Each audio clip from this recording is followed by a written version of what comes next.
वहीं संभल बवाल में पत्थरबाजी करने वाले 100 से अधिक उपद्रवियों की पहचान की जा चुकी है। योगी सरकार इनके खिलाफ सख्त कार्रवाई करने जा रही है। सीएम योगी ने इसे लेकर उच्च स्तरीय समीक्षा बैठक में अधिकारियों को निर्देश दिए हैं। सीएम योगी आदित्यनाथ का कहना है कि इनके पोस्टर सार्वजनिक स्थानों पर लगाए जाएं ताकि सभी को ये पता चले कि ये अपराधी हैं। आपको बता दें कि उपद्रवियों से बवाल के दौरान सार्वजनिक संपत्ति को हुए नुकसान की भरपाई भी कराई जाएगी। सीएम योगी आदित्यनाथ संभल हिंसा को लेकर अब एक्शन मोड पे है। बता दें कि इस मामले में 100 उपद्रवियों की पहचान की जा चुकी है। सीसीटीवी कैमरे के जरिए जरिए 100 उपद्रवियों की पहचान की जा चुकी है और अब पुलिस पूरी तरीके से एक्शन मोड पर। बता दें कि 27 में से 25 को आज जेल भेजा जा चुका है। अब आरोपियों को सीधे तौर पर जेल भेजने की तैयारी कर रही है पुलिस प्रशासन। इसके साथ योगी आदित्यनाथ की सरकार भी पूरे एक्शन मोड पर है। ये साफ तौर पर योगी आदित्यनाथ ने कहा कि इस बार उपद्रवियों को बख्शा नहीं जाएगा, इसलिए उनके पोस्टर लगाए जाएंगे सार्वजनिक स्थानों पर और उन्हीं से जितनी भी क्षति हुई है उसकी वसूली भी की जाएगी। इसी पे आगे जानकारी देने के लिए हमारे साथ हमारे सहयोगी शहबाज जुड़ चुके हैं। शहबाज, योगी आदित्यनाथ सरकार अब पूरी तरीके से एक्शन मोड पे 100 से ज्यादा उपद्रवियों की पहचान की जा चुकी है। क्या कहना है इसके बारे में, क्योंकि अब इन अपराधियों के पोस्टर लगेंगे सार्वजनिक जगहों पर? देखिए अर्चना, बिल्कुल आपको बताना चाहेंगे कि जिस तरीके से सीएम योगी आदित्यनाथ ने इससे पहले भी ये कार्रवाई की थी।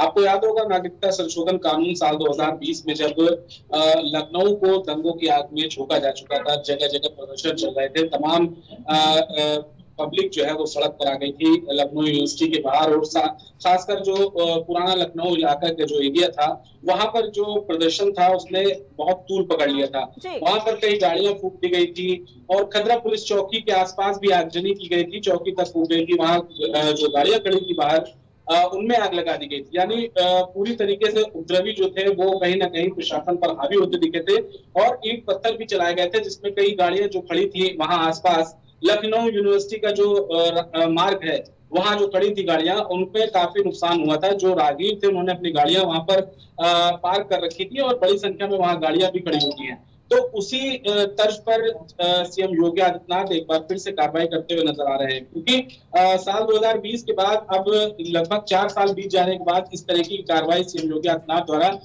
देखने को मिल रही है। क्योंकि इससे पहले बुलडोजर एक्शन के लिए सीएम योगी आदित्यनाथ कहीं ना कहीं जाने जाते थे, लेकिन अगर बात करें बुलडोजर एक्शन पर तो सुप्रीम कोर्ट की तरफ से कहीं ना कहीं लगाम लगती हुई देखी गई है और सुप्रीम कोर्ट के साफ निर्देश है, कहीं ना कहीं बुलडोजर एक्शन पर विराम लग चुका है। इसलिए सीएम योगी आदित्यनाथ ने उपद्रवियों को सबक सिखाने के लिए अपने पुराने तीर को ही तरकश से बाहर निकाला है।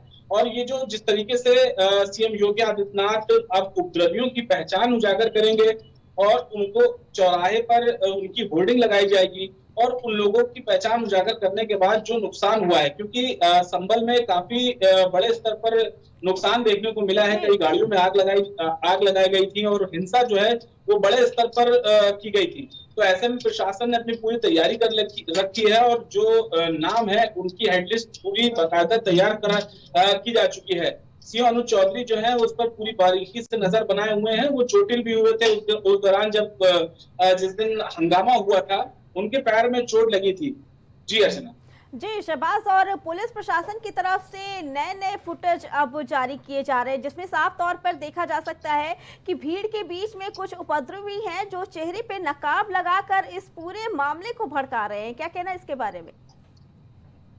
देखिए अर्चना, हिंसा वाले दिन कुछ वीडियो सामने आते हैं, उसके बाद जब हिंसा आगे के दिन बीत जाते हैं तो हिंसा से जुड़े कई वीडियो एक एक दिन पे नए नए वीडियो सामने आते रहते हैं। ये नई बात नहीं है, संभल के वीडियो जो है नए नए निकलकर सामने आ रहे हैं। इससे पहले भी अगर आपको याद होगा बीते महीने अक्टूबर में बहराइच में जो हिंसा हुई थी, जो सामाजिक सौहार्द बिगाड़ने की कोशिश की गई थी, उसके भी वीडियो जो है वो काफी वायरल हुए थे और एक एक करके लगभग सामने आ रहे थे। सेम वही बात करी जाए अगर संभल की, तो संभल में भी कई वीडियोस जो हैं वो सामने आ रहे हैं। और आज एक वीडियो जो सामने आया जिसमें सीसीटीवी फुटेज पर जो सीसीटीवी कैमरे लगे हैं उसको कहीं ना कहीं क्षतिग्रस्त करते हुए जो उपद्रवी हैं वो दिखाई दे रहे हैं और उस पर पत्थर मारते दिखाई दे रहे हैं। जब पत्थर से कैमरे नहीं टूटे तो चढ़कर कैमरों को तोड़ा जा रहा है।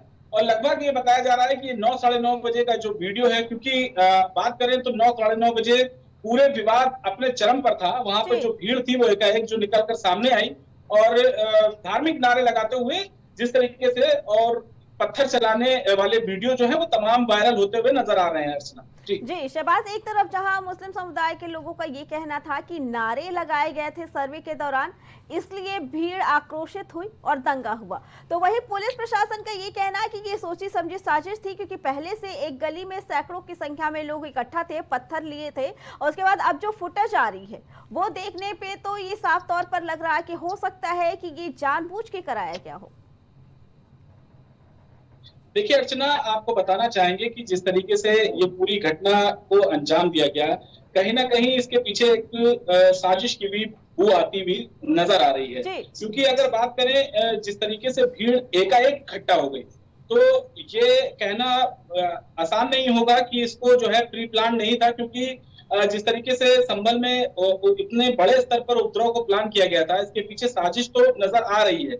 लेकिन जिस तरीके से आरोप ये लगाए जा रहे हैं मुस्लिम पक्ष की तरफ से कि जो भीड़ सर्वे टीम के साथ आई थी, उन्होंने जो है धार्मिक नारे लगाते हुए कहीं ना कहीं माहौल बिगाड़ने की पूरी कोशिश करी है। लेकिन इसका एक एंगल अर्चना ये भी निकलकर सामने आ रहा है कि वहां पर किसी ने अफवाह फैलाई थी कि मस्जिद में जो है वो खुदाई की जा रही है और वहां से जो पानी है वो रिसता हुआ नजर आ रहा है। क्योंकि जो मुस्लिम बहुल इलाका है संभल, और वो जो पूरा जामा मस्जिद के इर्द गिर्द की जो कॉलोनियां हैं, जो लोग हैं जो रहते हैं, वो मुस्लिम बहुल इलाका है। तो ऐसे में किसी भी तरह की अफवाह को वहां पर आगे बढ़ा देना, ये समझ लीजिए किसी एक बड़े दंगे का रूप ले लेना।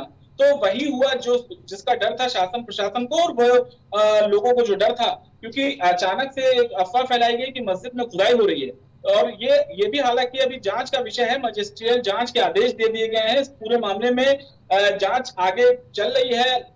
अधिकारी जो है वो अपने स्तर से जांच कर रहे हैं। इस पूरे विवाद की जो मॉनिटरिंग भी यहाँ से उत्तर प्रदेश से भी हो रही है। यूपी के जो डीजीपी हैं वो लगातार वहां के अधिकारियों से फोन पर वार्तालाप कर रहे हैं और जो रिपोर्ट ले रहे हैं वो लगातार उनसे लेकर पूछ रहे हैं कि हाँ जांच कहाँ तक पहुंची है अर्चना जी। जी शहबाज, लेकिन एक तरफ संभल हिंसा जहां शासन प्रशासन के लिए एक चुनौती बनी है कि इस मामले को शांत कराया जाए, तो वही विपक्ष इसको पूरी तरीके से राजनीतिकरण का रूप दे रहा है। क्योंकि पहले अखिलेश यादव का कहना कि हमारा डेलीगेशन टीम जाएगी, राहुल गांधी का जाना कि राहुल गांधी भी ये आज जाएंगे संभल मिलने, और इससे पहले चंद्रशेखर आजाद भी जाने वाले थे जिन्हें रोक लिया गया था।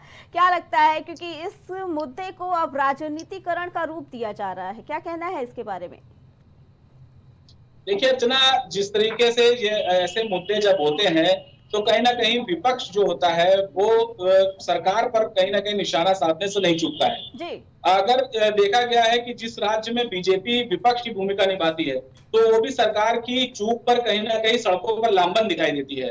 अगर पश्चिम बंगाल की बात करें तो पश्चिम बंगाल में भी अगर कोई विरोध प्रदर्शन या कहीं आर्जनी या कोलकाता आरजीकर वाला जो मामला था उसके बाद हमने देखा कि बीजेपी के कार्यकर्ता पदाधिकारी जो है वो सड़क पर उतरकर प्रदर्शन कर रहे थे। तो ये कहना कि इस मामले में सियासत हो रही है, तो सियासत हर मुद्दे पर हर सियासतदान करता नजर आता है।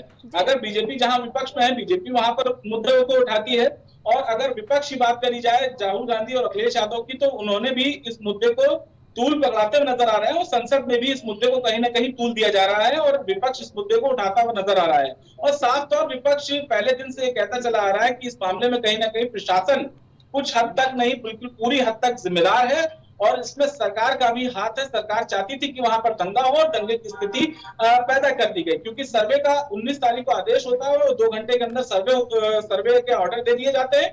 उसके बाद सर्वे टीम वहां पहुंचती है। विपक्ष ये जानना चाहता है, विपक्ष ये सवाल उठा रहा है कि 19 तारीख को जब सर्वे हो गया, फिर 21 को, फिर 24 को अचानक से सर्वे करने के आदेश क्यों दे दिए गए? सर्वे टीम वहां सुबह सुबह इतनी जल्दी वहां पहुंच के आखिर करना क्या चाहती थी? तो विपक्ष कहीं ना कहीं इस मुद्दे को सियासत के चश्मे से भी देखता नजर आ रहा है और इस मुद्दे पर सियासत भी काफी जोरों शोरों से चल रही है। जी शहबाज, और अब कहीं ना कहीं इसमें बयानबाजी भी शुरू हो गई है, क्योंकि आज आचार्य प्रमोद कृष्णा का एक बयान आया। उन्होंने तो सीधे तौर पर अखिलेश यादव पे इल्जाम लगाया। उन्होंने कहा कि उन पे तो मुकदमा दर्ज होने चाहिए क्योंकि वो पहले हिंसा भड़काते हैं फिर डेलीगेशन टीम भेजते हैं। क्या कहना है इसके बारे में? देखिए, अभी आपको याद होगा इलाहाबाद में जब छात्र आंदोलन हुए थे तो आंदोलित हुए थे तो छात्रों के जो प्रदर्शन को कहीं ना कहीं बीजेपी ने ये कहा था कि ये कहीं ना कहीं सपा से प्रेरित है। जी। लेकिन समाजवादी पार्टी की जो छात्र विंग यानी कि छात्र सभा है, उसके जो कार्यकर्ता पदाधिकारी थे वहां पहुंचे थे, उन्होंने इस मुद्दे को छात्र आंदोलन की आवाज बनने की कोशिश की थी। वहीं अगर बात की जाए संबल में या फिर विपक्ष कोई भी मुद्दे को उठाता है तो बीजेपी या कोई भी सरकार में जो भी बैठा होता है वो कहीं ना कहीं ये बोलता है कि सियासत इस मामले में की जा रही है। हालांकि आचार्य प्रमोद कृष्णम ने सीधे तौर पर एकदम बिना किसी गोलमोल के उन्होंने सीधे तौर पर अखिलेश यादव पर निशाना साधा है। उन्होंने बोला कि पहले पत्थर फिकवाते हैं, उसके बाद जो है सियासत करते हुए नजर आते हैं, अपना डेलीगेशन भेजते हैं। जी। कहीं ना कहीं राहुल गांधी भी इस पूरे मामले पर अपनी नजर बनाए हुए हैं और जैसे माना जा रहा था कि राहुल गांधी आज वहां पहुंच सकते हैं, क्योंकि यूपी के जो बड़े नेता हैं इमरान मसूद, इमरान प्रतापगढ़ी और राहुल गांधी के दिल्ली स्थित आवास पर गए भी थे और उनसे उन्होंने संबल मुद्दे पर बातचीत भी की थी। तभी माना जा रहा था कि राहुल गांधी जो है वो यहाँ पर संबल आ सकते हैं। लेकिन हापुड़ के जो पिलकुआ टोल प्लाजा है, जहां पर चंद्रशेखर आजाद को रोका गया था, वहां पर 3 थानों की फोर्स लगाई गई है और बड़े पैमाने पर जो अधिकारी हैं वो खड़े हुए नजर आ रहे हैं। यानी कि राहुल गांधी सरीखे नेता और अखिलेश यादव जैसे सरीखे नेता अगर मान लीजिए वहां आते हैं तो प्रशासन उनको रोकने के लिए अपनी पूरी मुस्तैदी से तैयार नजर आ रहा है। जी अर्चना। जी, शहबाज, मुख्यमंत्री की तरफ से जो आदेश दिया गया है कि जो भी आरोपी है उनके पोस्टर लगेंगे सार्वजनिक स्थानों पर और उनसे भरपाई की जाएगी जो भी नुकसान हुआ, ये कहाँ तक सही है? क्या इसको लेकर जो आरोपी हैं वो फिर से कोर्ट के दरवाजे खटखटा सकते हैं? देखिए, जमीयत उलेमा हिंद आपको बताएंगे, जमीयत उलेमा हिंद कहीं ना कहीं बुलडोजर एक्शन के खिलाफ, सरकार के इस बुलडोजर एक्शन वाले रवैये के खिलाफ सुप्रीम कोर्ट का दरवाजा खटखटाती भी नजर आई थी। जी। उसके बाद एक बार फिर हम ये देख रहे हैं कि सीएम योगी आदित्यनाथ ने या सरकार, उत्तर प्रदेश सरकार ने जब देखा कि बुलडोजर एक्शन पे कहीं ना कहीं रोक लग चुकी है, तो उन्होंने अपने बात से पुराना तर्कश निकाला, कहीं ना कहीं बाहर करने के लिए उपद्रवियों पर। जो साल 2020 में नागरिकता संशोधन कानून के तहत जो प्रदर्शन हुआ था, उस दौरान जो सीएम योगी आदित्यनाथ ने लखनऊ में किया था, क्योंकि जितने उपद्रवी थे उनके पोस्टर लगाए थे 5 केडी यानी कि 5 कालिदास मार्ग के बाहर ठीक स्थित, वहां पर भी उन्होंने पोस्टर लगाए थे और तमाम ऐसी जगह पर लखनऊ के जो बड़े चौराहे थे वहां लगाए गए थे और उसके बाद जितने भी उपद्रवी थे उनसे वसूली की गई थी कि जो नुकसान हुआ है उसकी वसूली आपको करनी पड़ेगी। जी। अब ठीक वही स्थिति संभल में भी देखने को मिल रही है अर्चना, और संभल में भी उत्तर प्रदेश सरकार जो है वही साल 2020 वाला अकंडा अपनाएगी जो उसने साल 2020 में किया था उपद्रवियों के साथ, वही अब 2024 में संभल में भी देखने को मिलेगा। जी जी, शहबाज साहब का बहुत बहुत धन्यवाद। तो एक बार फिर सीएम योगी आदित्यनाथ अपने पूरे एक्शन में नजर आते हैं, उपद्रवियों को बिल्कुल भी बख्शा नहीं जाएगा। बता दें कि संभल हिंसा में शामिल जितने भी उपद्रवी हैं उनके पोस्टर सार्वजनिक जगहों पर लगाने के निर्देश दिए हैं सीएम योगी आदित्यनाथ ने। साथ ही ये भी कहा कि उन उपद्रवियों पर इनाम की भी घोषणा की जा सकती है।